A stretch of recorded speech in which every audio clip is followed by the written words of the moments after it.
मैंने समझाला रोशना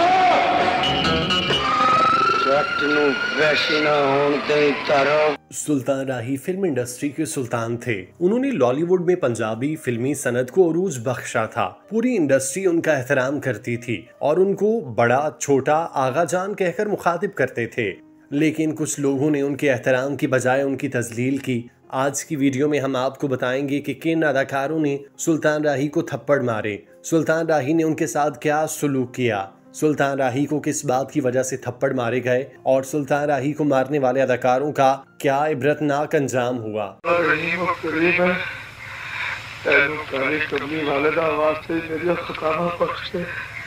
नाजरीन, सुल्तान राही film industry के सुल्तान थे। उन्होंने सैकड़ों फिल्मों में काम करके जहां अपने लिए बेपनाह दौलत कमाई, बल्कि हजारों लोगों को उनकी वजह से काम मिलता था। सुल्तान राही एक वक्त में दर्जन से ज्यादा फिल्मों की शूटिंग किया करते थे और एक फिल्म का क्रू 200 से ज्यादा अफराद पर मुश्तमिल होता था। अगर कहा जाए कि सुल्तान राही एक वक्त में 2500 लोगों को रोजगार देते थे, ये गलत ना होगा। सुल्तान राही ने पूरी दुनिया में इज्जत कमाई। फिल्म इंडस्ट्री में उनको मसीहा कहा जाता था। सुल्तान राही ने बावकार जिंदगी गुजारी थी। हर फनकार उनकी इज्जत करता था, लेकिन कुछ फनकारों ने उनकी इज्जत नहीं की और उनके साथ लड़ाइयाँ की। बहुत सारे लोगों ने दावे किए कि रंगीला ने बैरून मुल्क फिल्म की शूटिंग के दौरान सुल्तान राही साहब के मुंह पर थप्पड़ मारे थे। सुल्तान राही जैसा बड़ा अदाकार रंगीला से थप्पड़ खाने के बाद अपने कमरे में जाकर फूट फूट कर रोता रहा, क्योंकि उनका दिल टूट गया था। सुल्तान राही फिल्मों में 400 लोगों को मारते थे, गंडासे चलाते थे, गोलियां चलाते थे, बड़े बड़े बदमाशों का नक्शा बदल के रख देते, घुड़सवारी, ऊंची बिल्डिंगों से छलांगे लगाना, सैकड़ों लोगों से अकेले टकरा जाना उनका खासा था। वो बहादुर शख्स का किरदार करते थे।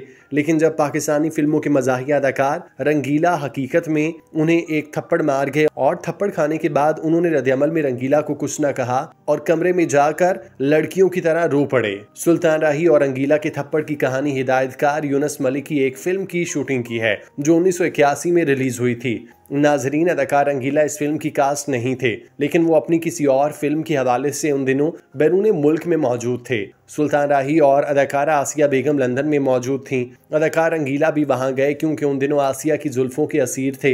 रंगीला ने देखा कि सुल्तान राही और आसिया बेगम के दरमियान बहुत ज्यादा बेतकल्लफी है। रंगीला ने आसिया को अपने साथ चलने को कहा, लेकिन वो शूटिंग की वजह से सुल्तान राही के साथ जाना चाहती थी। दूसरी तरफ रंगीला आसिया बेगम को अपने साथ रखना चाहती थी। अगरचे वो इस फिल्म का हिस्सा नहीं थे, लेकिन लंदन में उनका अपना एक नाम था। रंगीला अक्सर लंदन जाया करते थे। उस वक्त तो वो यूनुस मलिक की वजह से चले गए, लेकिन थोड़ी देर के बाद वो शराब के नशे में धुत होकर वापस सेट पर आए, जहां उन्होंने आसिया बेगम के साथ दस्त दराजी शुरू कर दी। रंगीला ने उस दिन बहुत ज्यादा शराब पी थी और नशे में वो इतना ज्यादा आगे बढ़ गए कि उन्होंने सुल्तान राही का गिरबान पकड़ लिया और कहा, आसिया मेरे साथ होटल में जाकर रहेगी। ये बात सुल्तान राही को नागवार लगी और उन्होंने रंगीला को समझाने की कोशिश की, जिसके रद्द-ए-अमल में रंगीला ने सरेआम सबके सामने सुल्तान राही को थप्पड़ मारा, जिसके बाद सुल्तान राही का दिल टूट गया। वो कमरे में जाकर फूट फूट कर रोते रहे। फिल्मी सहाफियों ने रंगीला से यही वाकया पूछा कि बहुत सारे लोग दावा करते हैं आपने आसिया बेगम की वजह से सुल्तान राही की तौहीन की थी, उनको थप्पड़ मारा था, जिसके रद्द-ए-अमल में सुल्तान राही ने आपको कुछ नहीं कहा था। वो खुद रोते रहे थे कि रंगीला ने मुझे थप्पड़ मारा। तो रंगीला वाकये को सुनकर खुद सोगवार हो गए, उनकी आंखों में आंसू आ गए। रंगीला ने सहाफियों को बताया कि यह वाकया हकीकत में बहुत गलत तरीके से बयान किया जा रहा है, इसमें सुल्तान राही का कोई ताल्लुक नहीं था। ये सरासर मेरी गलती थी क्योंकि मैंने उस रात शराब पी थी, मैं अपने होश में नहीं था। मुझे हाजी साहब ने बहुत समझाने की कोशिश की, ऊंच नीच भी समझाई, लेकिन मेरा दिमाग उलट गया और मैंने तैश में आकर सुल्तान राही के मुंह पर थप्पड़ मारा। ये एक ऐसा रद्द-ए-अमल था जिसका मुझे खुद अंदाजा नहीं था। सुल्तान राही का दिल बहुत नाजुक है, मेरे इस अमल से उनका दिल दुखा था। अगले दिन जब मैं होश में आया और मुझे पता चला कि मैं हाजी साहब के कमरे में गया और उनके पैर पकड़कर उनसे माफी मांगी, जिस पर उन्होंने कहा, रंगीला साहब भूल जाओ। उन्होंने मुझे सीने से लगाया, जिसके बाद हम दोनों फूट फूट कर रोते रहे। रंगीला के अलावा इकबाल हसन के बारे में दावा किया जाता है उन्होंने भी सुल्तान राही के मुंह पे तमाचा मारा था। हालांकि वो अपने सीनियर्स की बहुत ज्यादा इज्जत करते थे। सुल्तान राही इकबाल हसन साहब से तकरीबन 7-8 साल पहले फिल्मों में आ चुके थे और अदाकारी किया करते थे, जबकि इकबाल हसन स्टेज के बहुत बड़े एक्टर थे। स्टेज से उन्होंने अपनी जिंदगी का आगाज किया था। सुल्तान राही के साथ उनकी रकाबत फिल्मों की हद तक तो हो सकती है, लेकिन उस हद तक नहीं। इकबाल हसन और सुल्तान राही के दरमियान फिल्म डायरेक्टर यूनुस मलिक की फिल्म के सेट पर किसी बात पे नोक झोंक हुई थी। हालांकि सुल्तान राही हर एक के साथ अपनी पूरी फिल्म में बहुत अच्छे से पेश आते थे, बल्कि सुल्तान राही एक्स्ट्रा अदाकारों के साथ भी इतने नरम गो थे जितने दूसरों के साथ, लेकिन इकबाल हसन ने उनको मजबूर कर दिया वो उसके साथ ऊंचा बोलें। यूनुस मलिक की फिल्म में सुल्तान राही हीरो थे और इकबाल हसन विलन थे। उनकी किसी बात पे नोक झोंक हुई तो डायरेक्टर ने सीन कट कर दिया, जिसके बाद इकबाल हसन सुल्तान राही के साथ बोलते रहे, लेकिन सुल्तान राही ने उन्हें कोई सवाल जवाब नहीं दिया।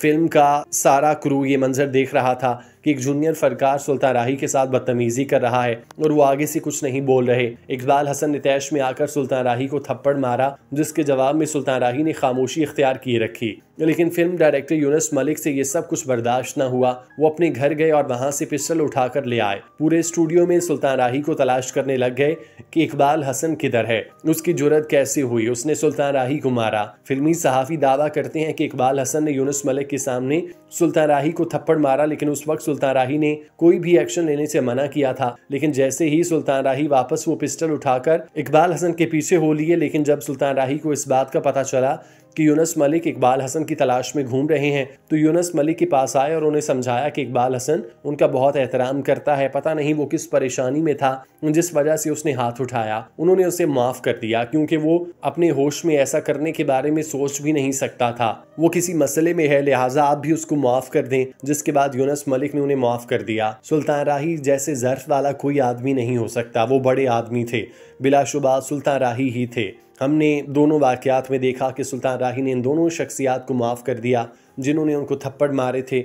अगर दोनों के अंजाम के बारे में बात करें तो आज याद भी नहीं कि इकबाल हसन कौन थे, कहाँ से आए थे, किधर चले गए। किस तरह रंगीला के बारे में बहुत कम लोग जानते हैं कि रंगीला कहाँ पे दफन है और कहाँ से आए थे, किधर चले गए, उनकी औलादें कहाँ हैं।